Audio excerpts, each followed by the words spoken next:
tam tomu starému videu od Macrodick a bude mít všechno v popisku, jak minulý video moje, tak Macrodicko minulý video moje, a pak tohle video a originální video, budete mít Twitch, Kick a je napsáno zase, že to není sestříhan. Píše sa 18. maj 2025, celkovo ubehli už vyše 3 týždne, konkrétnejšie 22 dní od vydania mini-dokumentu o Michaelovi Averidgeovi. Avšak miesto pozitívnej kritiky, ktorú pod týmto videom zanechal, o mne začal prehlasovať, že som odpad. Mike je vyjebaný odpad. Kamo, sám seš vyjebaný odpad. Absolutný garbage chlapec. Falošný, proste ako je mi z neho totálne nagrc. On je od... Pití. Pití. Z tebe je Michael Average zle. Že si pojebaná levná šlapka. Jak ty si povedal svý ex.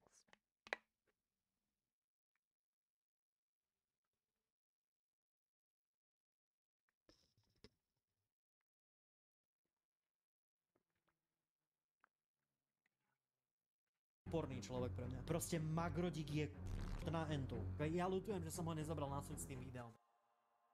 Sponzorom GG. videa je stránka Sell Your Skins, kde predá svoje skiny instantne a za tie najlepšie ceny. Stačí zakliknúť tie, ktoré chceš predať a peniaze si poslať na PayPal, bankový účet, Revolut či dokonca pomocou krypta. A s kódom Magrodík dostaneš ešte o 5% naviac. Link je v popise. Najväčší problém, čo s videom má, je, že je plné nepresných informácií a skutočne je mnoho z nich priamo opravdu v komentári pod mojím videom. Zároveň môj mini dokument videl najprv na streame, kde ho reagoval 4,5 GG, kamo, z pár minut video, kamo, udělal kamo do piče 30 minut. Že 5.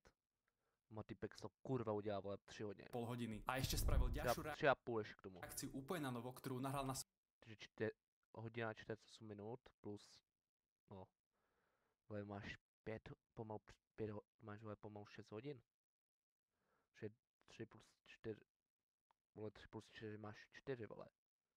Pak půl hodina, vole, a 48 minut, tak to máš, kamo, no, 6 hodin a 10 minut, jestli nejsou levý kokot. svoj YouTube. A do dnešného dňa sa na moje video vyjadruje priamo počas streamovania na Kiku. Preto budem vo videu ukazovať úryvky zo všetkých týchto zdrojov. A taktiež spomeniem aj odkiaľ som informácie čerpal. Prvá vec, ktorá ma opravuje, je jeho rok narodenia. Ten je skutočne nesprávny a informáciu mám z Wikipédie. No tak když nejsi ani schopný říct svůj rok narození, tak jsi pičus. V tej sa tiež píše, že Michalova oficiálna stránka je som.eu alebo je najznámejší demagog, čo znamená niečo ako manipulátor. Ale za to jeho celé meno je tu uvedené správne a taktiež aj miesto narodenia sedí. Je to však moja chyba hneď takto na úvod. Taktiež tvrdí, či už v komentároch Makrolik to je chyba, to je jeho. alebo doteraz na streame, že šírim falošné informácie o zdravotnom stave jeho otca. Hovorím, že nevychádza z domu a Michal musí nakupovať za ňo. On ma však opravuje, že nevychádzal z domu až v roku 2017 a 2019. Avšak vo svojom videu z roku 2015 tvrdí niečo iné. Když tvrdíš úplně něco jiného, kam, tak se pak bereš do držky, vole. Má schizofréniu. A to znamená, že môj otec vlastne za posledných 5 rokov bol vonku asi 5 krát a to vždycky u lekára. Keďže hovorí, že za posledných 5 rokov vyšiel z domu len 5 krát, bežne už nevychádzal z domu v roku 2010. Moje údaje vo videu sú však stále nepresné, lebo v ňom tvrdím, že sa o ňo Avery staral len keď mal iba 12 rokov. Ale aj tak sa Michal sekol o vyše 7 rokov, ale tak stane sa. Opravuje však aj to, že počas školy nezarobil 1000 eur, ako vo videu spomínam, z ktorých si následne kúpil aj auto, ale iba 2000 eur. Avšak aj tento údaj odznel v jeho vlastnom videu. Tak v skutočnosti som mal zarobené veľké množstvo peňazí proste. A bolo to asi, aby sme si povedali čísla, lebo aby Michael bol ešte božskejší, bolo to asi 13 000. Zase sereš do ubyt. Kripl, pojebány. Moje nechceš, tak moje si chceš, kamo, tak ti klidně na srdce a se na louby, vole. Už já spíš ti rozbil držku. A ani auto si nekúpil zo zarobených peňazí, ako tvrdím ja, ktoré kúpal za 6000 eur z peňazí, čo zarobil tvorením webov ešte pred jeho internetovou Z pôžičky. Tento fakt Spožiačky. Kto ešte prizná? Spožiačky. som mal ale tiež od neho. A z 13 000 eur sa stalo iba nejakých 5,5. Tak som si kúpil autíčko. Keď na moje GG. video reagoval po prvýkrát na Kiku, tak sa prizná, že si fakty o zarábaní vymýšľal a pred svojou komunitou tvrdil, že si peniaze zarobil on sám. V skutočnosti si ale zobral požičku, ktorú spláca do tejto doby a z nej si kúpil všetky spomínané veci ako jeho zlaté BMW alebo počítač. Kvôli meškaniu so splácaním do tejto doby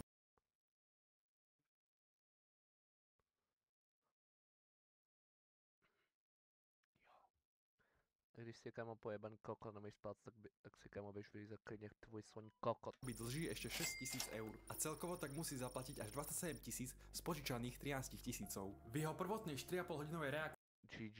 reakcii, ktorú streamoval na Kik, povedal, že mi tieto informácie nezazlieva, že nie sú pravdivé, lebo ich vlastne povedal v minulosti on sám. To však už v reakcii, ktorú nahral na YouTube, nespomína, iba tvrdí, že ja mám nepravdivé informácie, ale nepovedal vlastne prečo. Toto je len taká drobnosť, ale tiež opravuje, že keď vo videu učilke povedal, že je štietka a niekto zrazí auto, nebolo to prvýkrát, čo niekoho verejne uráža. Nemyslím si, že toto je úplne akurátne. Že to bolo prvýkrát, čo som niekedy v niekoho verejne urážal. Avšak vo videu, kde celý tento príbeh hovorí, povedal niečo iné. Tak je povedzte, že toto je prvá nadávka proste, ktorú počujete na osobu v mojom onom. Keď hovorím o Kamo, tak ať si aspoň ich zametat, vole, a ne srát do huby, vole, kokot pojebány. vzniku jeho prezývky povedal som, že sa pomenoval Michael Average, lebo average znamená v angličtine priemerný a on je priemerný v každej jednej hre. Počas streamu na Kiku tvrdil, že toto je falošná informácia, pretože sa cítil, že v žiadnej hre nie je lepšie ako ostatní, ale skôr taký obyčajný. Dal si za Not true. Absolutne not true. Vytiahnuté z prdele. o vzniku No ty máš hlavu vytáhnuť do prdele, vole, average. svojej prezývky hovoril vo špeciáli za 1000 odberateľov a tvrdil to isté, čo tvrdím ja. A tým pádom vlastne preto som sa rozhodol, že som Michael a average je priemerný a ja mám priemerné meno, priemerný skill vo všetkých hrách. Zároveň to má znamenať, že Bles proste do držky. že on je priemerný, každý, kto je v tabulke v nejakej hre pod ním, je podpriemerný. Toto tvrdí aj GG. v tom špeciáli, ale aj v terajšej reakcii, len nechápem, prečo ma opravuje, že nie je priemerný hráč, keď to sám o sebe hovoril. Vo videu som povedal, že kontaktoval 15 najväčších tvorcov CZSK a z nich mu odpísal aj ment. Aj toto Michal opravuje, že v skutočnosti napísal vyše 150 tvorcom súkromnú správu na YouTube, ktorá sa v tej dobe ešte dala písať. Teraz už tá funkcia Kamo, to bude stajoviť. Šťastný, kamo, škoda, že už to tady kurva není. neexistuje. Dokonca ich odoslal masovo pomocou skriptu, ktorý si sám v tej dobe naprogramoval. Nebolo ich 15, bolo ich 150. Potom som im masívne rozposlal súkromnú správu. YouTube kedysi mal súkromné správy. Nikdy som tento príbeh nepočul a v minulosti hovoril, že napísal len 15, nie 150. A preto to som opísal vlastne všetkých asi top 15. Kamo, prostě přestaň být do držky, kamo, a přiznaj se ty do pičny kokot. Kamo, co jsi chory? Jestli tohle, řeknem, dostane k tobě average. Říkám ti, kamo, že já si za tebou dojedu, stejně jako Maťo, tak ti vykomnu dveře a nakupu ti tu tvoji držku. Že už to tvoje blijetě do držky. Už začíná kurva srat, ty pojeban kokot. gamingových priečiek proste v Čechách. Tiež ma v komentárovej sekcii opravuje, že men mu nikdy nepísal. Bol to gamer. To som si taktiež sprosto nevycucal a v minulosti naozaj tvrdil, že mu napísal ment. Ďalšia správa bola od Menta. Kamo, GG, nebuď kokot. Je možné, že sa počas videa preriekol a skutočne chcel vysloviť youtubera gamera, len aj keď menoval, ktorých youtuberov na Československu pozná, gamera vynechal a povedal zase menta. Ja neviem nič o celom. Protože mu nepsal a vole, a pojebával ho do prdele, vole, protože mu napsal a nedohodl se s ním. A takhle si těm asi zřejmě ten skurv jsem věděl prostě dramu, kamo, ať si jde, kamo, pojebat tu svoji prdel, protože kamo, až já tam na ní nalítnu, tak bude držet hubu. Československom YouTube. Ja viem, že tu máme Goga, ja viem, že tu máme Minecraftáka, viem, že tu je Gonky, viem, že tu je Ment. Jeho prvé video, ktoré uploadol na YouTube, nebolo na jeho trajší kanál. Bolo nahraté ešte v roku 2005, kde pod prezývkou Bageta robil stunty v GTA a Michal si dovolí tvrdiť, že som v tejto dobe nebol ani na svete. Moje prvé video si dovolím tvrdiť, proste ako, že bolo na svete ešte keď Magrodík nebol na svete. Proste ako. A viackrát spomína, že sa domnieva, že mám približne 17 rokov. Môj prvý GG. highlight, čo som na kanál dal, bol zhodou náhod ohľadom Michaela Averagea. Bolo to pred skoro 9 rokmi v roku 2016. Podľa Michalovej teórie som svoje prvé video nahral, keď som mal iba 8 rokov. Kamo, v té době YouTube nemůžeš ani mít topiče, kurva. V skutočnosti som už mal vyše 13. Myslím si, že Michal o existencii tohto videa vedel, keďže mal viac ako 200 000 views. A verejné bolo do doby, kedy mi Michal v roku 2020 napísal, nech zmažem všetky videá o jeho osobe. Hovorí, že mi dal varovanie a na kanál uvelil 2 copyright strajky. Keby mi dá tretí, YouTube by zmazal kanál. Dostal upozornenie samozrejme, že si Ani piču, kámo, co seš nějaký, vole, deban, vole, Twitch a YouTube a Kickbook nebo co, vole? Nech ti smažu, vole, Kick partner, vole, ty kundo. Prajem, aby boli takto využívané moje klipy proste ako a stále ich využíval, tak dostal proste ako samozrejme teda strike, iba nejaký jeden alebo dva, ak si dobre pamätám v tej situácii, proste ako nešiel som mu po deletnutí kanálu. Naozaj, keby chce mi v tej dobe mohol kanál zmazať, lebo videí, kde sa objavovali čisto jeho klipy, som mal na kanáli približne 8. Avšak tvrdí, že najprv mi dal varovanie a až potom strike. Toto žiaľ nie je pravda, lebo jeho prvá komunikácia so mnou bola správa, kde zároveň zakazuje tvorbu a zároveň tvrdí, že mám na kanáli copyright strike. Ešte aj v odpovedi hovorím, že im mohol napísať dopredu a nemal by som problém vymazať hociaké video. V e-maili tiež píše, že na mňa uvalil jeden strike. V reakcii hovorí, že 2. GG. A v realite som však žiadny strike nedostal. Ale Michal mal jasné právo GG. mi ho dať, lebo som len repostoval klipy na svoj kanál. Takže mu ďakujem, že mi ho nedal, aj keď sa vlastne o to pokúšal. Jedna z vecí, čo tvrdí, že som vytrhol najviac z kontextu, je sekcia videa, kde uráža mladého chlapca za nadváhu. Chlapec napísal komentár, ktorý si robí srandu z Michalovho hlasu. Michal najprv chlapca vyprovokoval ironickými správami, ktoré ho mali vytočiť. Následne ho podľa jeho slov popravil poslednou správou, ktorá mala za úlohu raniť jeho city. V nej si, ako som spomínal, rýpol do chlapcovej váhy. Tvrdí, že ho neurazil bezdôvodne, ale 13-ročný chalan si začal ako prvý a svojim komentárom sa pustil do boja. Vo svojej reakcii potvrdzuje, že komentár nebol troll a naozaj mal za cieľ chlapcovi ubližiť. A zrazu prídeš proste ako povieš strašne gejský komentuješ, proste ako tak idem sevič mod na teba proste ako, lebo čo chceš niekomu ubližovať cez internet, tak ti ukazujem, že to je dvojstranná cesta. Vytrhnuté GG. z kontextu je to, že vo svojom dokumente hovorím, že si Michal nasral do úst, lebo tvrdí, že z nadváhy Kamo, s tím souhlasím taky, kamo, nasral si do úst, kamo, a takovým normálním způsobem, kamo, že kamo by se měl pojebat svoji mamu, protože ne, prostě, že by se měl pojebat kurva aj do piče.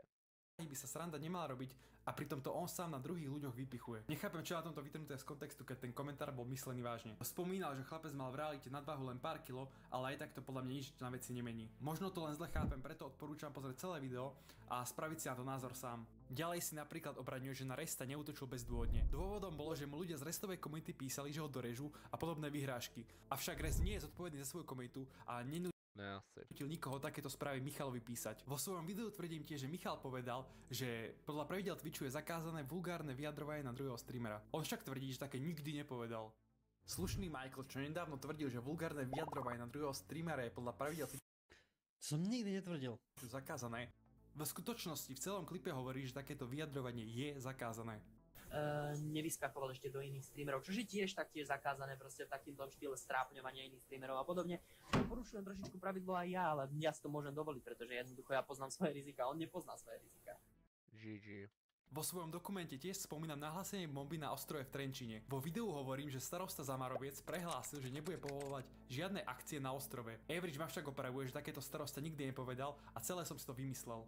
To bolo tam, kde sa to nikdy už nemalo opakovať a slúbil starosta, to si celé vymyslel, proste ako to na Magrodík, bohužiaľ. Bohužiaľ som si to taktiež nevymyslel a toto prehlásenie povedal on sám.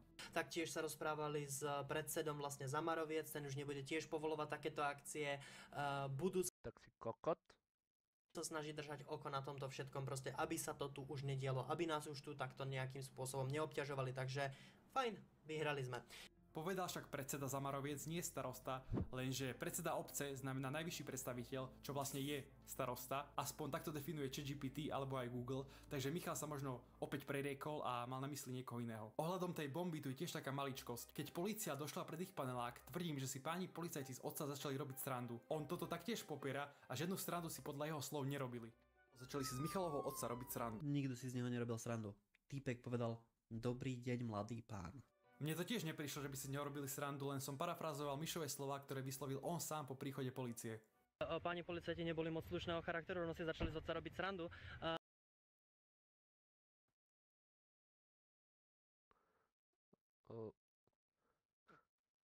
Nepřidej žolik.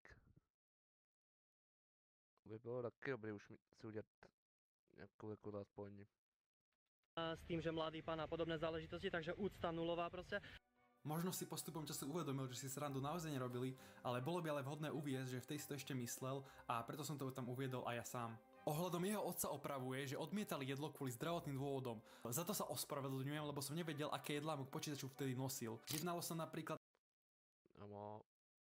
nevypadá špatne. O zle vypražený rezeň, ktorý nebol ani dosť zlatiste upečený alebo vypražený, ale ostal biely kvôli tomu, že bol robený na nízkej teplote. Tieto jedlá tak neboli vhodné na konzumáciu a Michal mal úplné právo otcovi tieto veci vyčítať. Tiež Michala obviňujem, že chcel započať drámu s Duklokom a so zlým Zajom. Obraňuje si to tým, že hneď na začiatku videa hovorí ironickým hlasom poďme spraviť drámu. Celý úvod videa narozprával ironickým podtónom, aby ho ľudia neobviňovali, že drámu chce skutočne spraviť. Možno to naozaj nemal v pláne, ale ľudia v komentároch to zjavne nepochopili.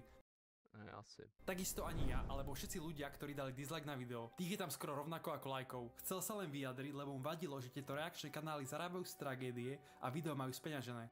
Ohľadom uráženia Ale to kam on to...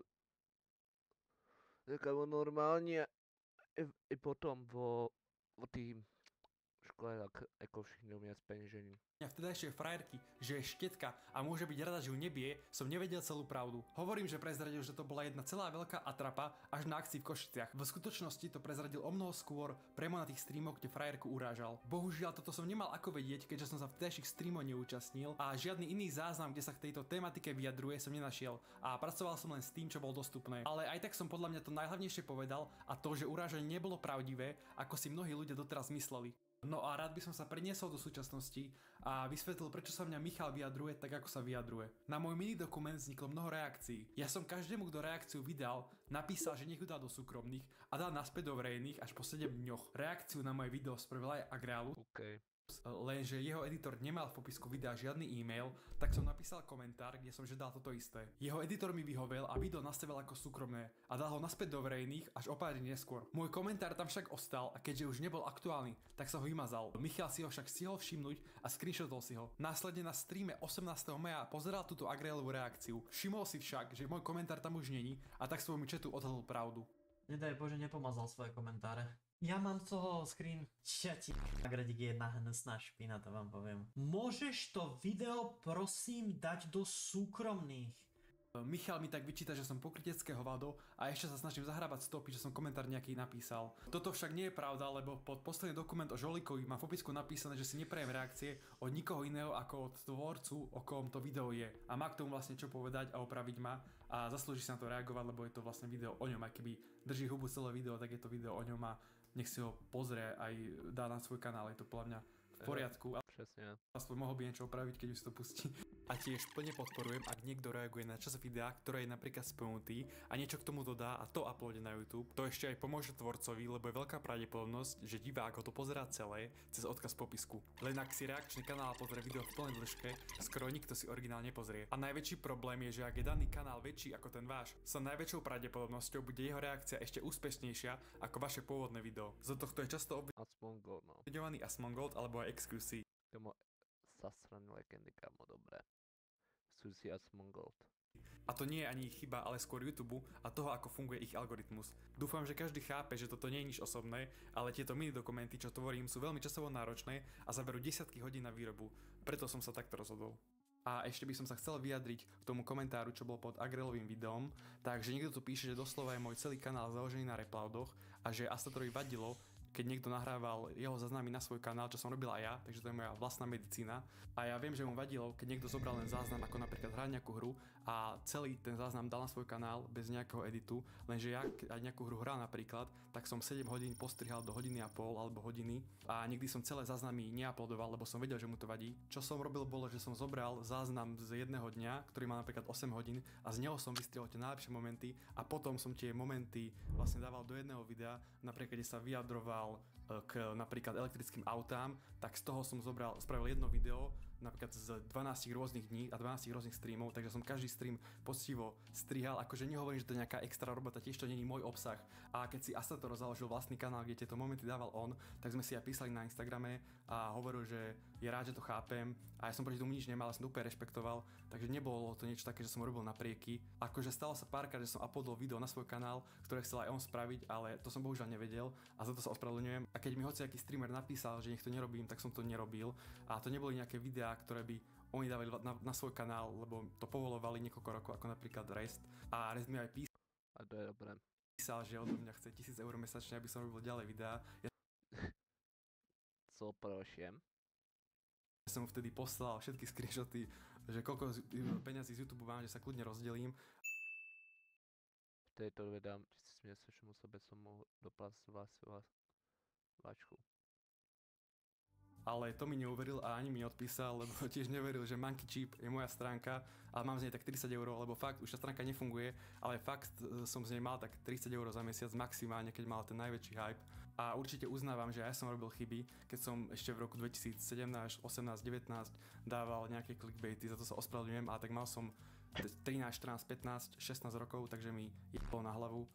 Takže kvôli tomuto komentáru na mňa Michal zmenil názor a tvrdí, že som s falošnými informáciami, lenže nikdy nepovie, že tie informácie vypustil z úst on sám. A áno, určite tam mám veľa nepresností v tom videu a za sa ospravedlňujem a určite som neopravil všetky, čo som tu dneska spomínal, ale hej, niektoré veci som si domyslel, ako napríklad to, že začal YouTube tvoriť v angličtine kvôli peniazom a vtedy sa vlastne z YouTube aj nezarábalo, tak to je jedna z vecí, ktorú som si domyslel ja.